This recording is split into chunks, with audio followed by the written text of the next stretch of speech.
Hello students, आज हम topic पढ़ेंगे महमूद गजवनी। महमूद गजवनी में हमने पहले पढ़ चुके हैं कि महमूद गजवनी जो 998 ईस्वी में गद्दी पर बैठा था, तो गद्दी के बैठने के पश्चात उसने आसपास के क्षेत्रों पर आक्रमण किया और उसके पश्चात उसने भारत पर विजय प्राप्त करने के लिए भी प्रयास किया। तो भारत पर उसने कितने आक्रमण किए? तो उसके भारत पर कुल आक्रमण है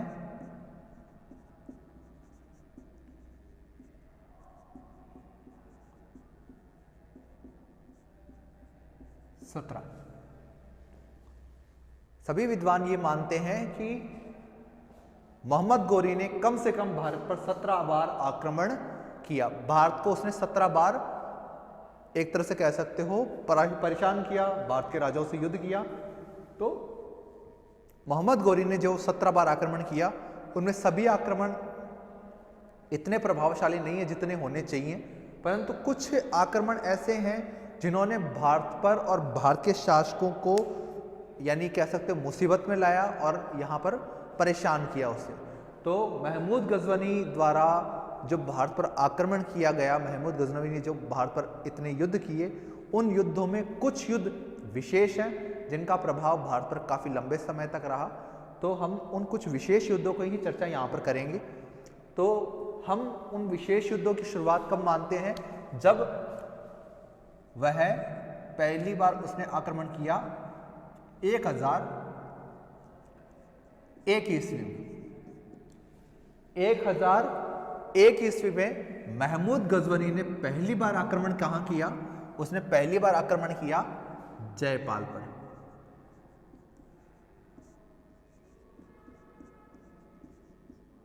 जयपाल को पराजित किया। ठीक है, अब ये जयपाल कौन है? जयपाल है हिंदू शाही शासक। कहां का शासक है? पंजाब का। यह पंजाब का शासक था, हिंदू शाही वंश था इसका, हिंदू शाही शासक है, जयपाल नाम है। और 1001 ईस्वी में महमूद गजनवी ने जयपाल को पराजित किया।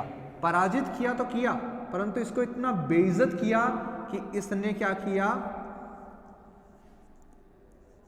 पराजय से अपमानित होकर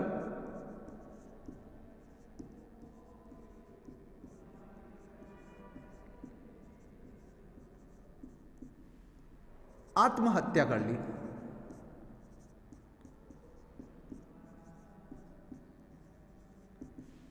यह पहला शासक है जिसने पराजय से अपमानित होकर क्या किया? आत्महत्या कर ली। ऐसा और आगे जाकर भी होता है, कई लोगों ने की आत्महत्याएं, परंतु यह पहला व्यक्ति है जिसने क्या हुआ कि पराजित होकर इसने आत्महत्या कर ली थी। तो 1001 ईस्वी में जयपाल को पराजित होना पड़ा। किससे? महमूद गजनवी से। और यह हिंदू शाही शासक था, पंजाब का शासक था, और पराजित होने के पश्चात इसने क्या किया? आत्महत्या कर ली। इसके पश्चात दूसरा है 1002 ईस्वी। 1002 ईस्वी 1002 ईस्वी को महमूद गजनवी ने क्या किया?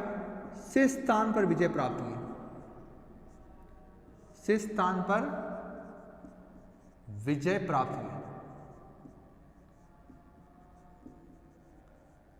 ठीक है, महमूद गजनवी ने सिस्तान पर विजय प्राप्त की थी। इसके पश्चात 1005 ईस्वी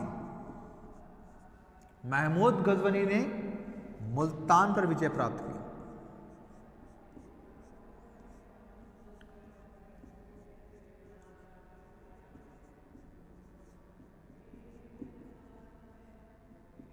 यानी 1005 ईस्वी में महमूद गजनवी ने क्या किया?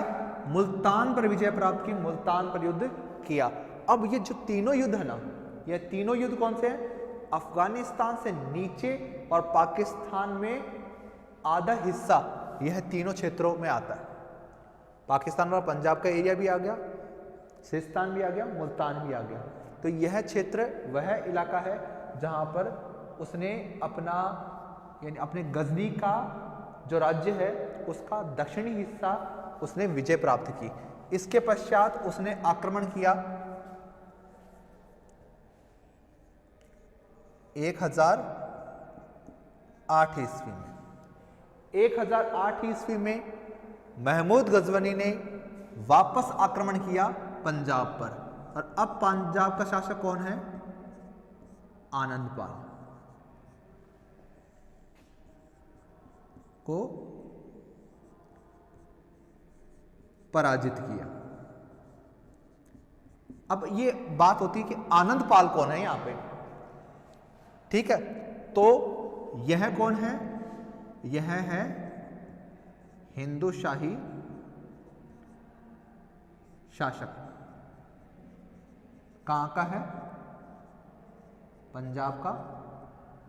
और इसके पिता कौन है? पिता है जयपाल। पिता का नाम क्या है? जयपाल। अब यहां से अंदाजा लग गया कि अपने पिता की हत्या का प्रतिशोध लेने के लिए ही उसने महमूद गजवनी से युद्ध किया था, और इस युद्ध में वो पराजित हुआ।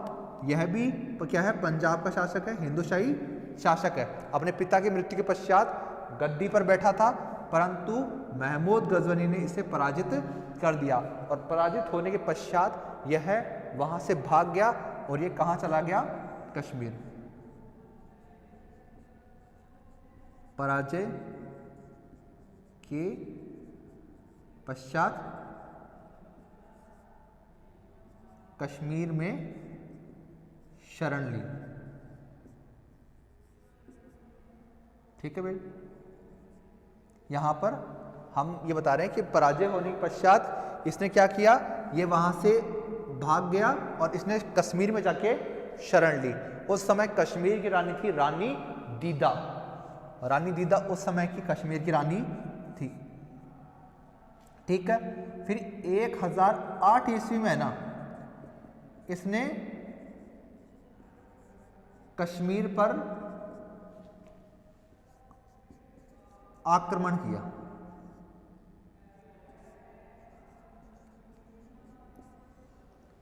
परंतु क्या रहा? ये असफल रहा। यानी 1008 ईस्वी में कश्मीर पर आक्रमण किया। क्यों किया? क्योंकि आनंदपाल को वह पूर्ण रूप से समाप्त करना चाहता था, परंतु जैसे चढ़ाई करने लगा उस समय क्या हुआ कि वहां पर बर्फबारी होने लग गई। कश्मीर का इतना दुर्गम रास्ता है कि वह परेशान हो गए और उन्होंने ये आक्रमण करने का विचार त्याग दिया और वो वापस लौट आए। अब 5 आक्रमण हो गए, अब छठा आक्रमण। अब 1008 ईस्वी में है ना, इन्होंने क्या किया? कांगड़ा पर विजय प्राप्त की।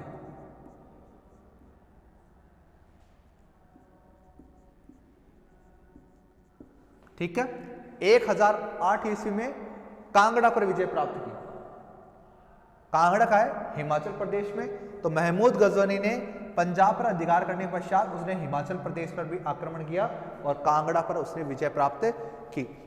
अब कांगड़ा पर विजय प्राप्त करने के पश्चात उसने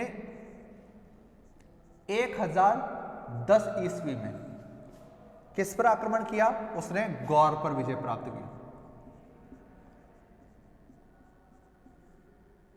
गौर पर विजय प्राप्त की।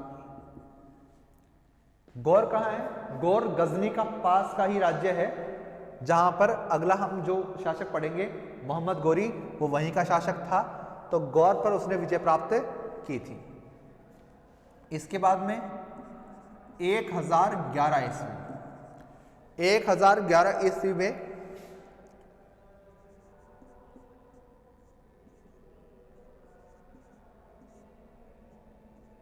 थानेश्वर पर विजय प्राप्त की। मोहम्मद गौरी ने क्या किया? थानेश्वर पर विजय प्राप्त की। अब थानेश्वर कहां है? थानेश्वर जो है वह हम कह सकते हैं कि पूर्व मध्यकाल में एक महत्वपूर्ण नगर था, और इस नगर में हर्षवर्धन के समय प्रसिद्धि प्राप्त की थी थानेश्वर ने, और थानेश्वर की प्रसिद्धि के कारण ही यहां पर उसने विजय प्राप्त की। इसके पश्चात 1013 ईस्वी नवा आक्रमण, 1013 ईस्वी में इन्होंने क्या किया, इसने त्रिलोचन पाल पर विजय प्राप्त की।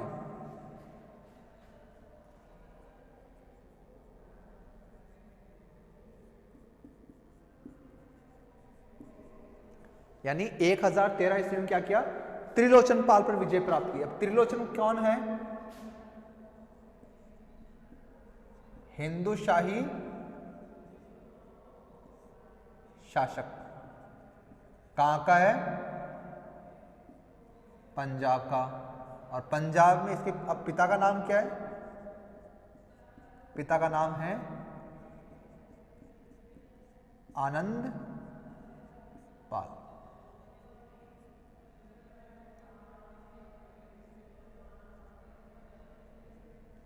ठीक है। 1013 ईस्वी में क्या हुआ, त्रिलोचन पाल पर विजय प्राप्त की महमूद गजवनी ने। वो हिंदू शाही शासक था, पंजाब का शासक था, और इसके पिता का नाम क्या है, आनंद पाल। अब देखा जाए तो 3 बार जयपाल, आनंद पाल और त्रिलोचन पाल, इन तीनों ने महमूद गजवनी को बार बार परेशान किया है।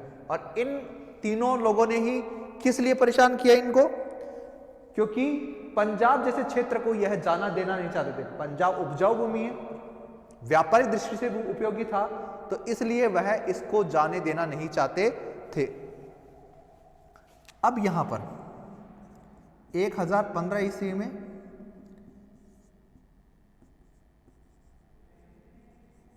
कश्मीर पर आक्रमण, कश्मीर पर आक्रमण, परंतु क्या हुआ, असफल रहा। कश्मीर पर आक्रमण किया परंतु यह असफल रहा। अब बात होती है कश्मीर के आक्रमण असफल क्यों रहे, और जगह तो सफलता मिली है, सब जगह इतने बड़े बड़े शासक हैं, परंतु कश्मीर पर वह असफल क्यों रहा, क्योंकि उसका भौगोलिक प्रदेश ऐसा है, भौगोलिक रूप से वह इतना सशक्त है कि वहां पर हर कोई विजय प्राप्त नहीं कर सकता। तो इस कारण से फिर दूसरा यह रहा कि यहाँ पर रानी दीदा जैसे एक प्रसिद्ध रानी रही, जिसने अपने युद्ध कौशल से यहाँ पे लोगों को पराजित किया, और वह अपनी सुरक्षा की दृष्टि से अपने राज्य को सुरक्षित रखना जानती थी। तो यह एक ऐसा राज्य है जिसने मोहम्मद गजवनी को बार बार पराजित किया। अब आते हैं अगले पे 11वां 1017 में आक्रमण किया कन्नौज, मथुरा, कन्नौज मथुरा पर विजय प्राप्त की। जब कन्नौज मथुरा पर आक्रमण किया तो महमूद गजवनी ने यहाँ के सभी मंदिरों को तोड़ा, और तोड़ने के पश्चात वहां से धन लूटा। फिर 1021 ईस्वी 1021 ईस्वी में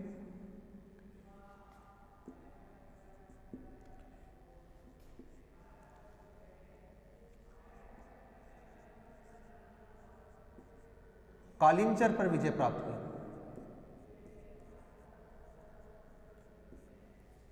किस पर प्राप्त की, कालिंजर पर। 1021 ईस्वी में महमूद गजवनी ने कालिंजर के दुर्ग पर विजय प्राप्त की, और कालिंजर का दुर्ग जीत लिया। यानी मध्य प्रदेश, उत्तर प्रदेश, हरियाणा, पंजाब, दिल्ली, हिमाचल प्रदेश, कश्मीर, पंजाब, पाकिस्तान का इलाका, यहां पर उसने आक्रमण पूर्ण रूप से सफल किए। फिर 1025 ईस्वी यह सबसे महत्वपूर्ण तिथि है। 1025 ईस्वी में महमूद गजवनी ने सोमनाथ पर विजय प्राप्त की। 1025 ईस्वी में क्या किया? सोमनाथ पर उसने क्या किया? विजय प्राप्त की। सोमनाथ का जो मंदिर है वहां पर उसने विजय प्राप्त की। फिर अब आता है 14वां अलग से, जो मैं बता दूं 1027 ईस्वी में क्या किया?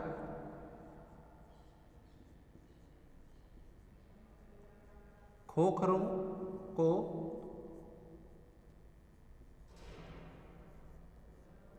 पराजित किया।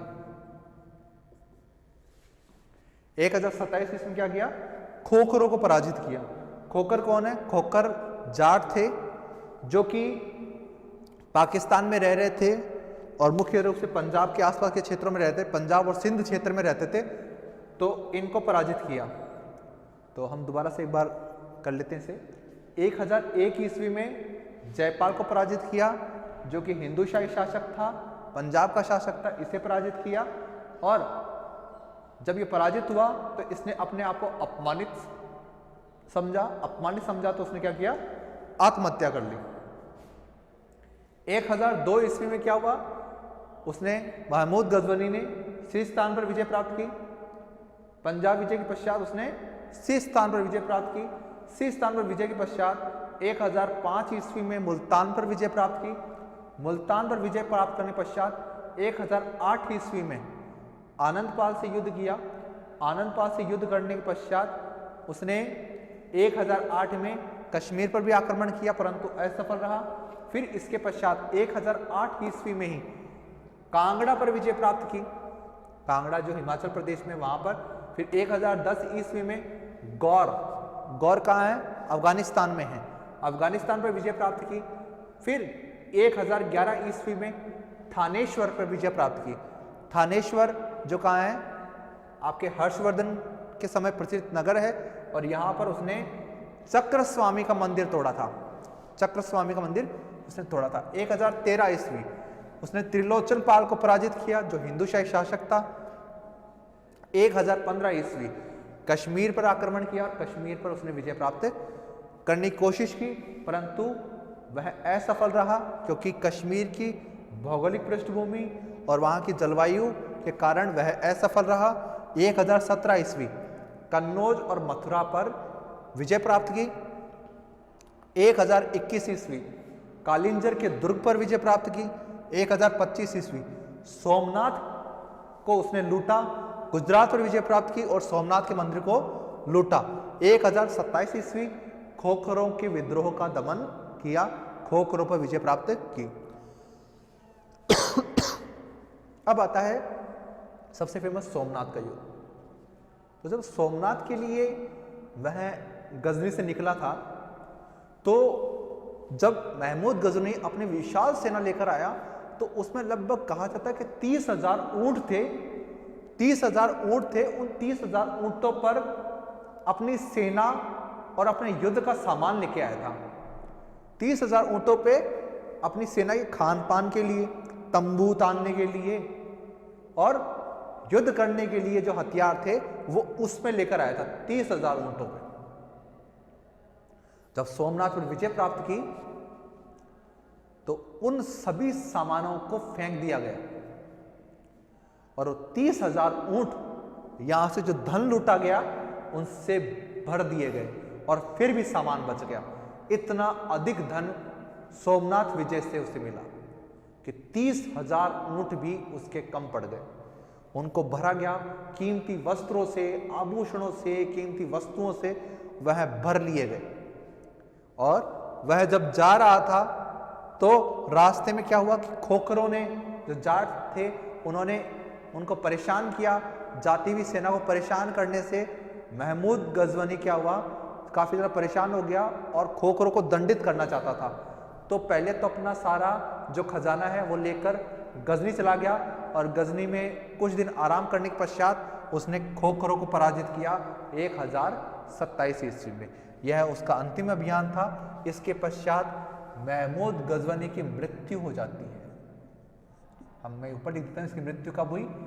1030 ईस्वी में। महमूद गजनवी की मृत्यु कब हुई? 1030 ईस्वी में। तो महमूद गजनवी ने जितने भी इतने आक्रमण किए हैं, तो देखा जाए तो पूरे पाकिस्तान और संपूर्ण उत्तर भारत पर उसने विजय अभियान किए और संपूर्ण उत्तर भारत को उसने युद्ध में पराजित किया। युद्ध में पराजित तो किया ही किया, परंतु एक और तथ्य है कि उसने किसी भी राज्य को सम्मिलित नहीं किया, उसने किसी भी शासन को अपने अंदर नहीं मिलाया। उसने विजय प्राप्त की, धन लूटा और धन लूटने के पश्चात उसने यहां पर कुछ भी नहीं किया।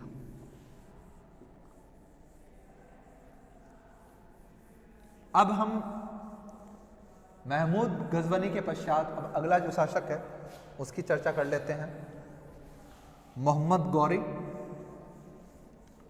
मोहम्मद गौरी जो उस समय का कह सकते हो एक ऐसा व्यक्ति जिसने यहाँ पर एक स्थायी सत्ता के साक्ष्य छोड़ दिए और एक स्थायी सत्ता स्थापित करवा दी।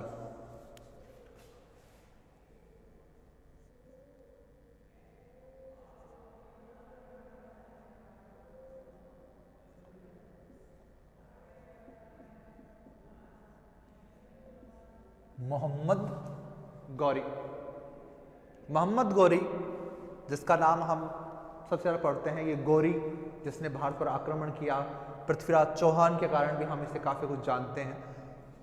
तो कौन था यह व्यक्ति, इसने भारत पर आक्रमण क्यों किए, क्या कारण थे?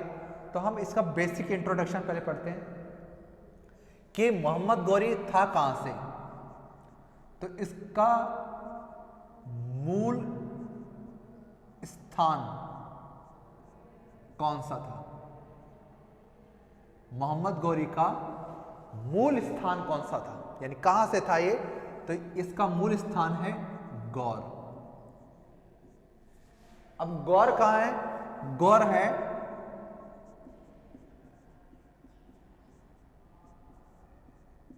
अफगानिस्तान। गौर कहां है? अफगानिस्तान में है।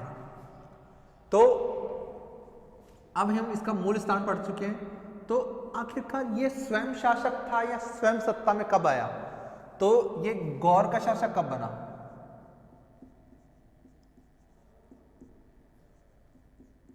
उस समय गौर का शासक था, ये खुद तो गौर का शासक बना 1202 ईस्वी में। 1202 ईस्वी में यह शासक बना, परंतु इसका जो बड़ा भाई है,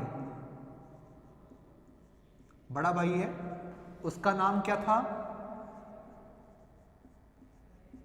गयासुद्दीन।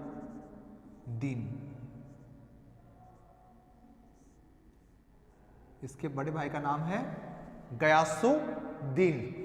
गयासुद्दीन क्या रहा? यह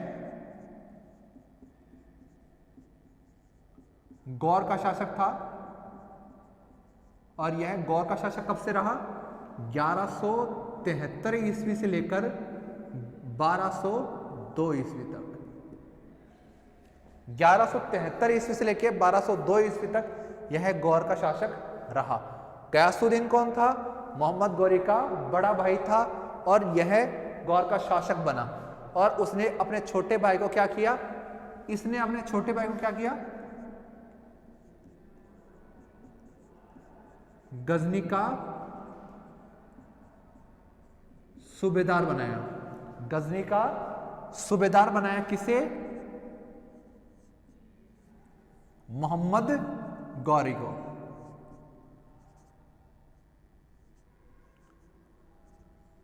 मोहम्मद गौरी को इसने क्या किया?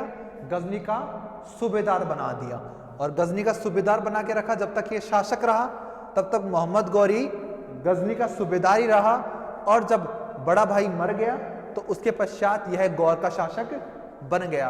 अब इसका मूल नाम क्या है? मूल नाम क्या है, यानी इसका असली नाम क्या है मोहम्मद गौरी का? तो मोहम्मद गौरी का मूल नाम है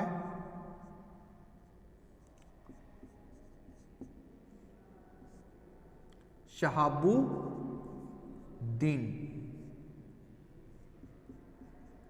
गौरी। शहाबुद्दीन गौरी, इसका मूल नाम है शहाबुद्दीन गौरी। ठीक है, तो यह प्रमुख है इसके। अब मोहम्मद गौरी की मृत्यु कब होती है? मोहम्मद गौरी की मृत्यु, तो मोहम्मद गौरी की मृत्यु हुई है 1206 ईस्वी में। 1206 ईस्वी में मोहम्मद गौरी मरा है। और किसने मारा है?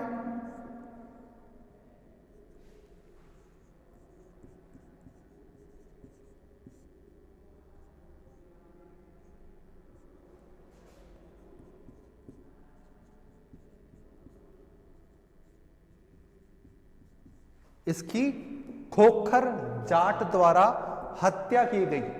किसकी? मोहम्मद गौरी की। मोहम्मद गौरी जब नमाज पढ़ रहा था झेलम नदी के तट पर, जब झेलम नदी के तट पे नमाज पढ़ रहा था, सजदे में झुका हुआ था, तब एक खोखर जाट ने आके पीछे से इसको छुर्रा घोंप दिया और जिसके कारण मोहम्मद गौरी मारा गया और इस प्रकार इसका अंत हुआ था।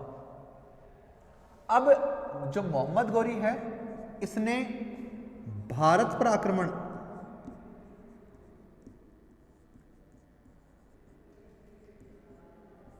कब से कब किए? भारत पर आक्रमण कब से कब तक किए? तो 1075 ईस्वी से लेकर 1205 ईस्वी तक आक्रमण किए।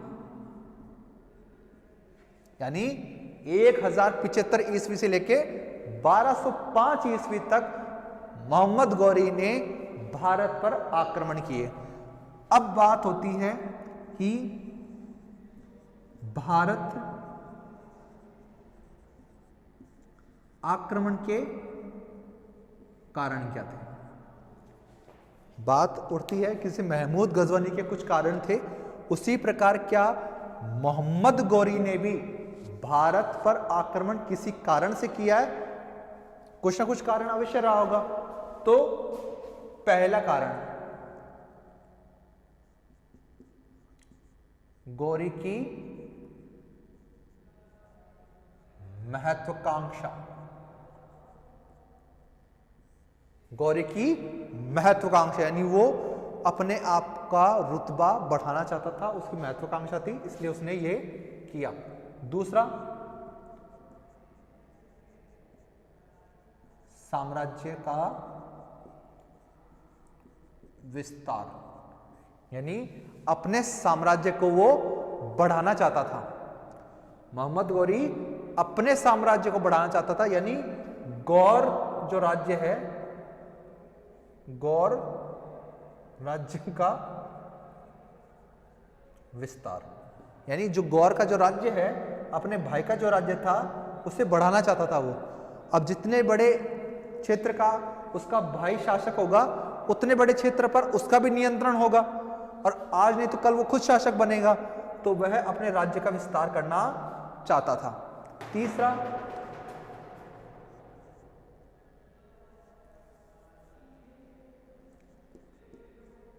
इस्लाम का प्रचार, यानी इस्लाम का प्रचार करना चाहता था, यानी इस्लाम को भारत में बढ़ाना चाहता था, इसके लिए उसने आक्रमण किया। चौथा,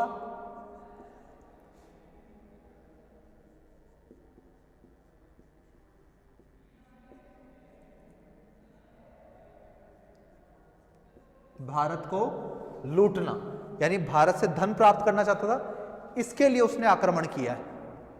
फिर इसके पश्चात पांचवा कारण,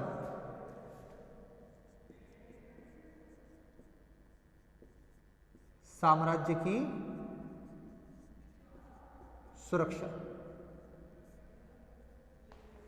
ठीक है, वह अपने साम्राज्य की सुरक्षा करना चाहता था, इसके लिए भी उसने ये आक्रमण किया है। तो इस प्रकार ये 5 कारण थे। गौरी की महत्वाकांक्षा थी कि वह अपना राज्य बढ़ाना चाहता था, साम्राज्य का विस्तार करना चाहता था, इस्लाम का प्रचार करना चाहता था, भारत को लूटना चाहता था, धन प्राप्त करना चाहता था भारत से, और भारत में अपने साम्राज्य का विस्तार करना चाहता था। इसके लिए उसने भारत पर आक्रमण किया है। तो यह मोहम्मद गौरी का बेसिक इंट्रोडक्शन है, जिसमें हम भारत आक्रमण तक के कारण पढ़ चुके हैं। गौरी मुख्यतः गौर अफगानिस्तान का रहने वाला था। 1202 ईस्वी में वह गौर का शासक बना, और कब तक रहा यही बता देता हूं। ये 1206 ईस्वी तक शासक रहा। इसका शासनकाल 1206 ईस्वी तक रहा। परंतु इससे पहले इसका बड़ा भाई गयासुद्दीन गौर का शासक रहा। 1173 से लेकर 1202 ईस्वी तक इसका बड़ा भाई शासक रहा। अब जब बड़ा भाई शासक है तो उसने गजनी का सूबेदार किससे नियुक्त किया? अपने ही भाई मोहम्मद गौरी को। मोहम्मद गौरी को ही उसने गजनी का सूबेदार नियुक्त किया। मोहम्मद गौरी का मूल नाम शहाबुद्दीन गौरी था। उसकी मृत्यु 1206 ईस्वी में हुई। कैसे हुई? एक खोखर जाट ने उसकी हत्या कर दी थी। जब नमाज पढ़ रहा था झेलम नदी के तट पर, तो नमाज पढ़ते हुए किसी ने पीछे से छुरा घोंप दिया और वो मर गया। अब मोहम्मद गौरी ने भारत पर आक्रमण कब किया? तो 1075 ईस्वी से लेके 1175 नहीं, 1175 ईस्वी 1175 ईस्वी से लेके 1205 ईस्वी 1075 ईस्वी से लेके 1205 ईस्वी तक आक्रमण किया है। पूरे 30 सालों तक ये आक्रमण चला भारत पर। और भारत आक्रमण के कारण क्या है? गौरी की महत्वाकांक्षा है। वह काफी ज्यादा अपने अंदर लोभ लेके चलता था, साम्राज्य का विस्तार करना चाहता था, वह इस्लाम का प्रचार करना चाहता था, भारत को लूटना चाहता था और अपने साम्राज्य की सुरक्षा चाहता था। इन्हीं कारणों से मोहम्मद गौरी ने भारत पर आक्रमण किया है। तो यह बेसिक कारण हमारे कंप्लीट हो चुके हैं।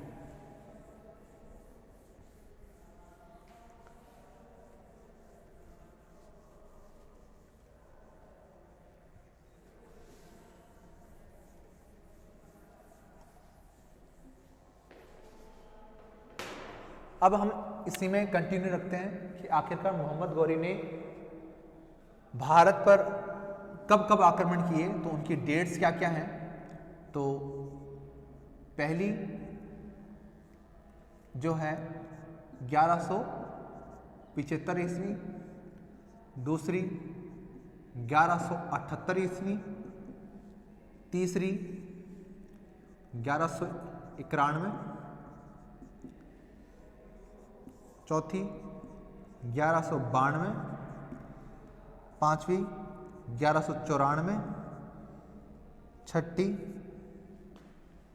1205 ईस्वी। ये 5 प्रमुख तिथियां हैं जो हमें देखनी है। 1175 ईस्वी में इसने क्या किया? मुल्तान पर विजय प्राप्त की। क्या किया? मुल्तान पर विजय प्राप्त की 1175 ईस्वी में। 1178 ईस्वी में क्या किया? 1178 ईस्वी में गुजरात पर असफल आक्रमण, यानी मोहम्मद गौरी ने गुजरात पर आक्रमण किया था परंतु वो असफल हुआ। तो इस समय कौन कौन था? मोहम्मद गौरी वर्सेस भीम द्वितीय। उस समय भीम द्वितीय गुजरात का शासक था। ठीक है। 1191 तराइन का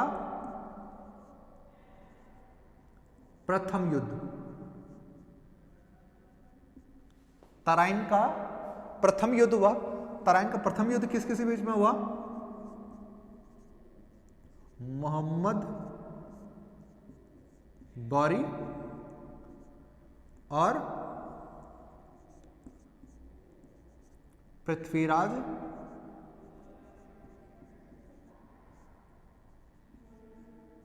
चौहान। इन दो लोगों के मध्य हुआ, मोहम्मद गौरी और पृथ्वीराज चौहान के मध्य। विजय कौन रहा यहां पर? विजय मिली पृथ्वीराज को, पृथ्वीराज चौहान को विजय प्राप्त हुई। 1192 में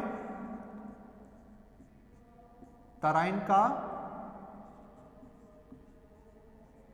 द्वितीय युद्ध हुआ, यानी दूसरा युद्ध हुआ। इस युद्ध में विजय कौन हुआ?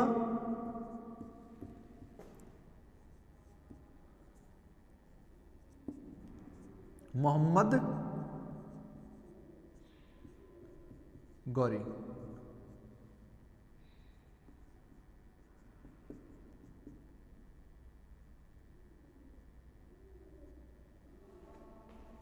और युद्ध किस किस बीच में हुआ? मोहम्मद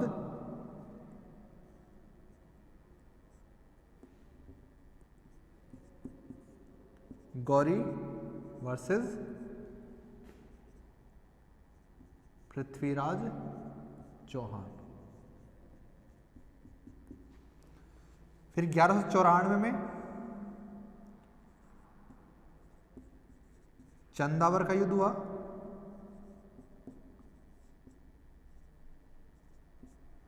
चंदावर का युद्ध हुआ, ये किस किस के मध्य हुआ और विजय कौन हुआ इसमें? विजय हुआ इसमें मोहम्मद गौरी और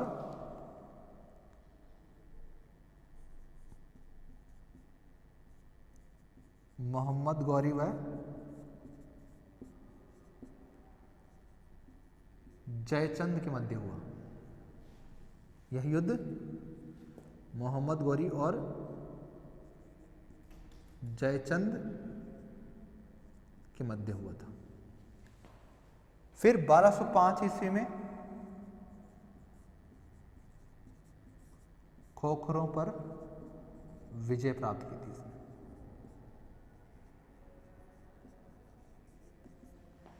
तो यह प्रमुख अभियान है।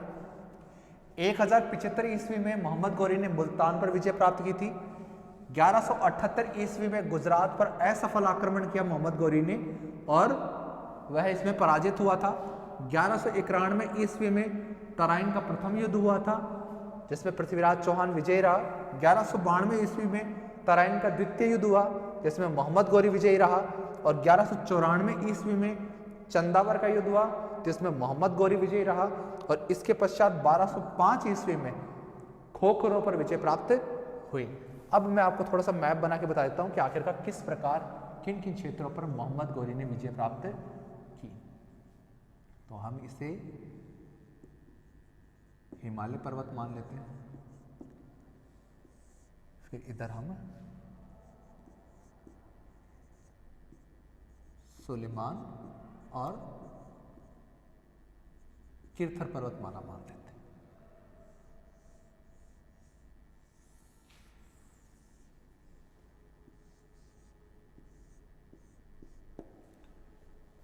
ठीक है, तो यह हो गया हमारा गुजरात। ठीक है, और जब मोहम्मद गौरी ने आक्रमण किया था तो गुजरात का शासक कौन था उस समय? भीम द्वितीय। कौन शासक था उस समय गुजरात का? भीम द्वितीय। फिर उस समय यानी यह जो राज्य है ना, ये जो राज्य ये गुजरात वाला, ये किसका है? भीम द्वितीय का है। अब आता है कि इससे ऊपर का ये जो राज्य है, ठीक है, ये इधर हिमालय को टच कर रहा है और इधर यह जो राज्य है यह किसका था? ठीक है, तो राजस्थान वाला, इसमें राजस्थान आ गया, ये अजमेर आ गया, ये इधर दिल्ली आ गया, ये इधर कुछ पंजाब आ गया, हरियाणा आ गया। तो ये सब इलाके इधर के हमारे आ चुके हैं। दिल्ली इधर आ गया। तो उस समय यहां का शासक कौन था? पृथ्वीराज चौहान था। उस समय दिल्ली का सुल्तान कौन था? पृथ्वीराज चौहान। अब आता है उत्तर प्रदेश में कन्नौज। कन्नौज, कन्नौज में कौन शासन कर रहा था उस समय? जयचंद। जयचंद उस समय शासन कर रहा था और ये गहड़वाल वंश का था। उस समय गहड़वाल वंश का था और ये इसका राज्य था। ठीक है, कन्नौज में जयचंद शासन कर रहा था और वह गहड़वाल वंश का था। अब आता है कि मुल्तान का है, तो ये जो इलाका है ये मुल्तान का है। ठीक है, और ये कुछ पाकिस्तान का पंजाब है, पाकिस्तान का पंजाब, और यह इलाका कहलाता है सिंध, और यह जो इलाका है यह कहलाता है बलूचिस्तान।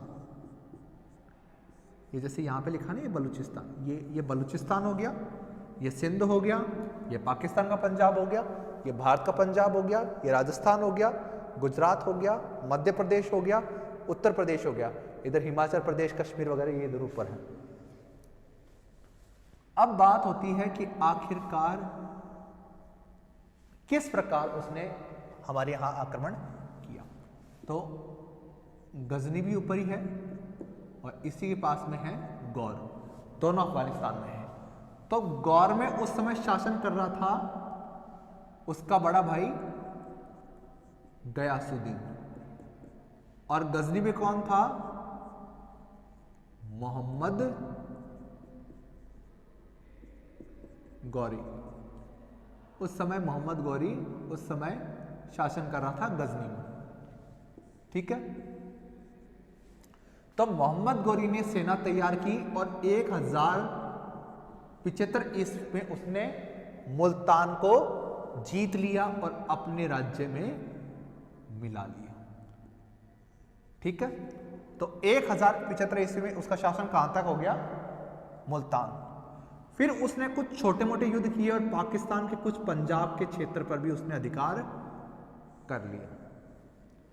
पाकिस्तान के कुछ पंजाब के क्षेत्र पर अधिकार करने के पश्चात वो रेगिस्तान में होता हुआ, क्योंकि पूरा पाकिस्तान वाला पंजाब भी उसके अधीन नहीं था, यहां पर उसे पृथ्वीराज से युद्ध करना पड़ता, फिर जाके वो गुजरात आता।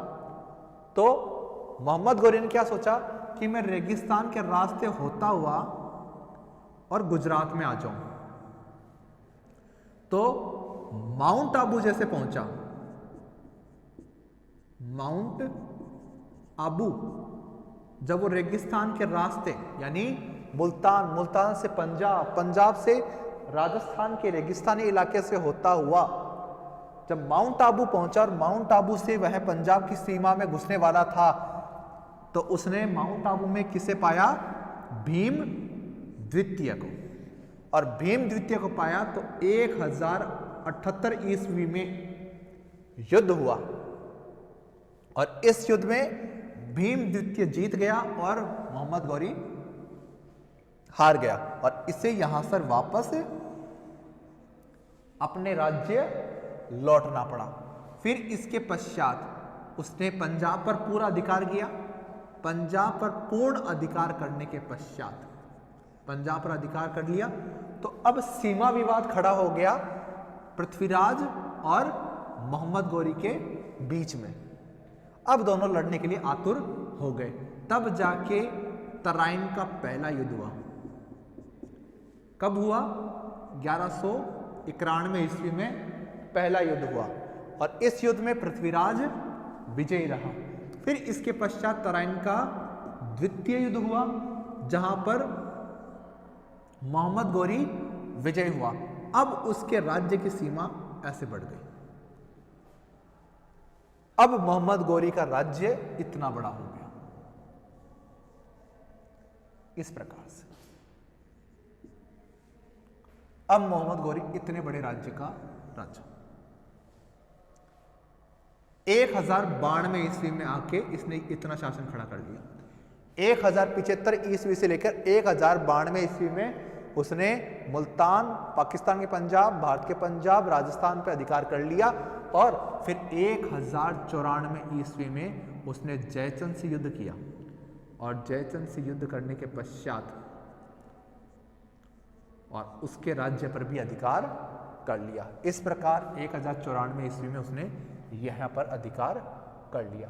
अब धीरे धीरे उसने अपना राज्य और बढ़ाया और 1205 ईस्वी में उसने यहाँ पर खोखरों को पराजित किया। खोखरों को पराजित किया तो इस प्रकार सिंध का कुछ हिस्सा भी उसके अधीन आ गया।